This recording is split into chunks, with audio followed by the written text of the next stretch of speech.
reavivados pela sua palavra, com o pastor Ronaldo de Oliveira. Olá, tudo bem? Estamos aqui novamente com o seu programa Reavivados por Sua Palavra. É muito importante para a TV Novo Tempo dar este espaço para que você possa ter sua comunhão com um capítulo da Bíblia por dia, crescer no conhecimento bíblico. Bom, nós estamos aqui no Cevisa, esse lugar agradável, perto desse lago, aqui um lugar excelente, centro de vida saudável da Igreja Adventista, com médicos, com fisioterapeutas, nutricionistas, psicólogos, toda uma equipe para poder ajudar você a ter mais saúde. Obrigado então. Vamos lá? Vamos a Gênesis 36. Bom, você vai dizer assim, nossa, Gênesis 36, que difícil, é mais uma genealogia, né? O que nós vamos fazer com as genealogias? A genealogia está na Bíblia por algum motivo, ela não está à toa por aqui. E quando nós chegarmos aqui em Crônicas, aí nós vamos ter muitas delas. Tem sempre um motivo especial. Nós vimos aí algumas atrás, né? Alguns capítulos atrás, que a genealogia que apontava de Sete até Noé era importante. Isso é importantíssimo a gente ver e seguir os caminhos, né? As promessas de Deus são cumpridas com as nações. De repente esse que nasceu aqui, que gerou essa nação vai contra Israel e tal, é o que vai acontecer aqui nessa genealogia. Bom, para começar, você sabe que Rebeca teve gêmeos, não é? Gêmeos. E foi dito, ela tem duas nações aí dentro do seu ventre, duas nações dentro do seu ventre. E quando eles nasceram, nasceu primeiro Esaú, ruivo, vermelho, não é? Depois aqui ele muda o nome para Edom, que quer dizer vermelho também, e a terra onde ele foi morar também era uma terra vermelha. Mas Esaú nasce primeiro, Jacó ali com a sua mãozinha agarrada no calcanhar do irmão, saem juntos praticamente, né? Nós sabemos da história, o que aconteceu, a primogenitura foi vendida para Jacó por um prato de lentilhas vermelhas, né? Tem muito vermelho aí, né? E depois eles cresceram, se desenvolveram e o pai era velhinho, quis dar a bênção para o seu filho, Esaú, o primeiro. A mãe soube, aí fez uma comida boa, levou para o pai, Jacó levou para o pai, ele se fingiu de Esaú, recebeu a bênção. Mas o seu primeiro filho também recebeu uma bênção de Deus. Ele seria servo do mais novo, não é? Mas ele também seria liberto e cresceria. Então aqui vem mais ou menos esta ideia. A ideia de que Esaú teve uma descendência maravilhosa, assim como Jacó teve uma descendência maravilhosa. Então ambos os filhos de Rebeca, não é? De Isaac e Rebeca, tiveram uma grande descendência. A diferença é que Esaú escolheu uma outra área para ficar.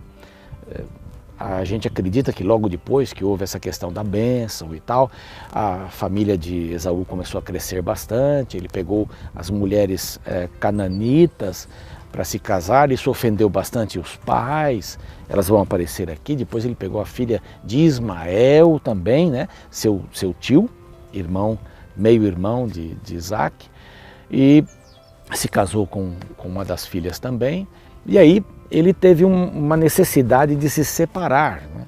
Foi numa região mais longínqua para poder desenvolver a sua família, desenvolver os seus trabalhos. As famílias estavam muito grandes, as duas estavam muito grandes, né?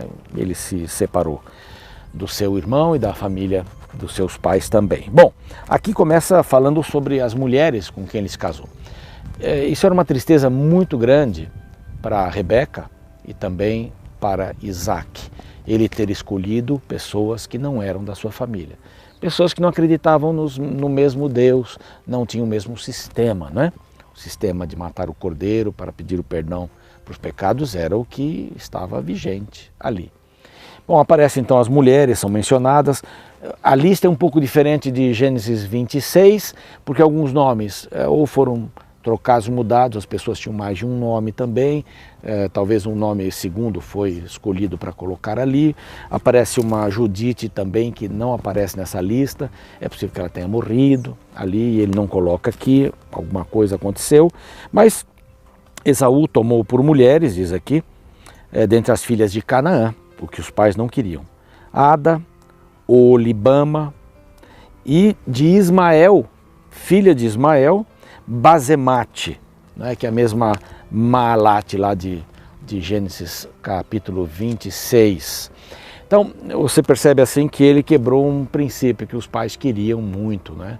Não se case com alguém de fora do nosso círculo espiritual. Eles adoram outros deuses, isso vai dar uma complicação. Por quê?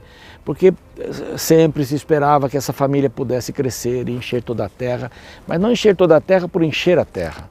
Encher a terra com a palavra de Deus, não é? Então ele vai começar aqui a dividir, é bem dividido. Fala das mulheres, depois fala dos filhos destas mulheres, menciona geralmente o primeiro filho, né? 3, 4 e 5. Depois ele menciona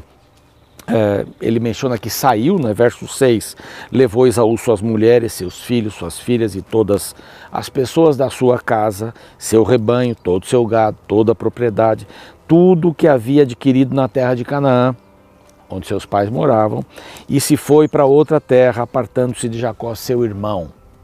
Bom, estão lá do outro lado, é uma terra distante.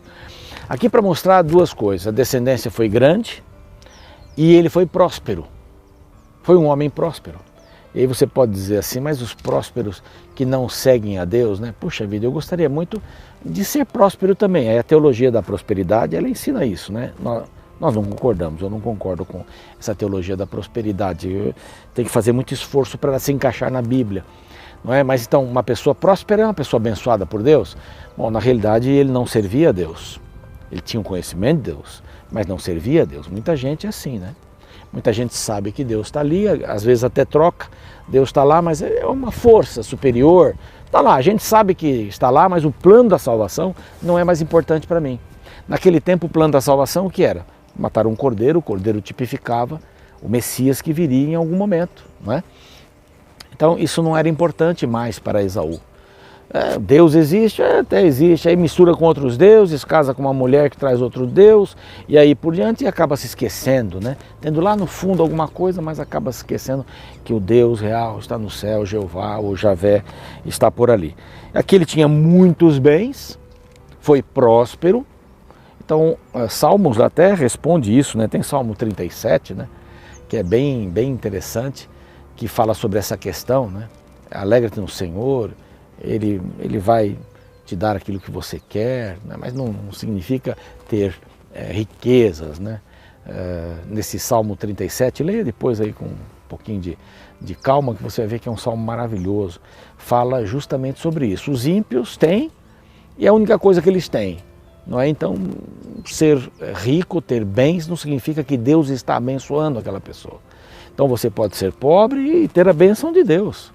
A bênção de Deus é maior do que dinheiro, do que qualquer outra coisa, qualquer sentido, não é? Esse é mais ou menos o que a Bíblia está dizendo aqui. Tinha muita coisa, se apartou, pessoas iguais, às vezes até muito próximas, podem ter problemas com essas questões financeiras, né?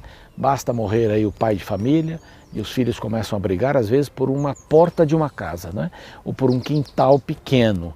Então aí uma briga danada, ninguém chega em conclusão nenhuma. Às vezes os bens são mais importantes do que as pessoas, né? E ele aqui teve que se separar, foi para um outro lugar para poder desenvolver sua família e ela cresceu bastante. Ele vai para Seir, quando os dois se encontraram, quando Jacó se encontrou com o seu irmão, estava com medo e tudo mais, passou o val de Jaboque e com a família, etc. Esaú disse assim, vamos lá para Seir, então vamos juntos para Seir. Ele disse, não, vai na frente que depois eu vou para Seir. Ele não foi para Seir para morar, deve ter ido para visitá-lo ali. Eles tiveram essa separação, não é? Antes de Jacó sair para buscar uma esposa, não é? Perto do seu tio, na família do seu tio, Labão. E agora, depois que Jacó volta, ele já sabe que seu irmão está estabelecido em Seir. E ali construiu um grande império, não é? Aí vem os príncipes. Os príncipes, tem uma lista de príncipe, esse príncipe. Isso prosperou muito, a família dele prosperou bastante. Mas no 16 aqui eu quero chamar a atenção de um. O príncipe Corá, o príncipe Gaitã, o príncipe Amaleque.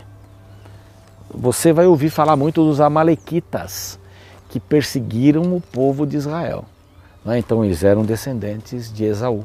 Aqui. Embaixo fala um pouquinho sobre Seir, né? Os que moravam em Seir, os Oreus.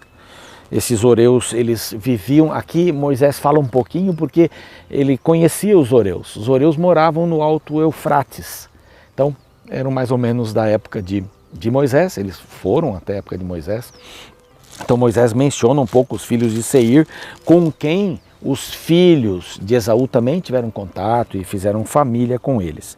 Bom, essas são as ideias maiores aqui, não é? Houve progresso, a descendência seguiu para frente, a prosperidade não quer dizer que Deus abençoa mais ou menos, o importante é estar nas mãos dele. Um pouco com Deus é muito, mas você pode ter muito também e fazer aquilo prosperar para a honra e glória de Deus. Estaremos aqui esperando você para o nosso próximo encontro. Vamos estar orando por você, sua família, suas decisões. São muito importantes as decisões que tomamos hoje para o nosso presente, para o nosso futuro. Até lá!